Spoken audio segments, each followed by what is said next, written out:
భద్రాద్రి కొత్తగూడెం జిల్లా ములకలపల్లి మండలంలోని తిమ్మంపేట గ్రామంలో సర్పంచ్ అభ్యర్థిగా మడకం సతీష్ స్వతంత్ర అభ్యర్థిగా నామినేషన్ దాఖలు చేశారు. గ్రామ ప్రజల ముందుకు వచ్చిన ఆయన ఒక్క అవకాశం ఇస్తే అభివృద్ధి చేసి చూపిస్తానని హామీ ఇచ్చారు. రహదారులు, డ్రైనేజీలు, మంచినీటి సమస్యలు, శ్మశాన వాటిక అభివృద్ధి, ఆట స్థలం ఏర్పాటు వంటి అన్ని పెండింగ్ సమస్యలను పరిష్కరించేందుకు శ్రీకారం చుడతానని తెలిపారు. చిన్నప్పటి నుంచి ఎన్నో కష్టాలు ఎదుర్కొంటూ ఈ స్థాయికి వచ్చానని సతీష్ భావోద్వేగంగా చెప్పారు.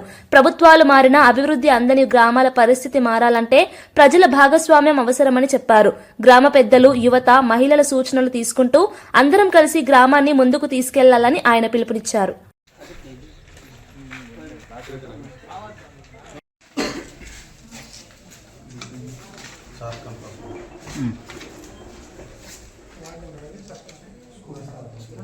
సరే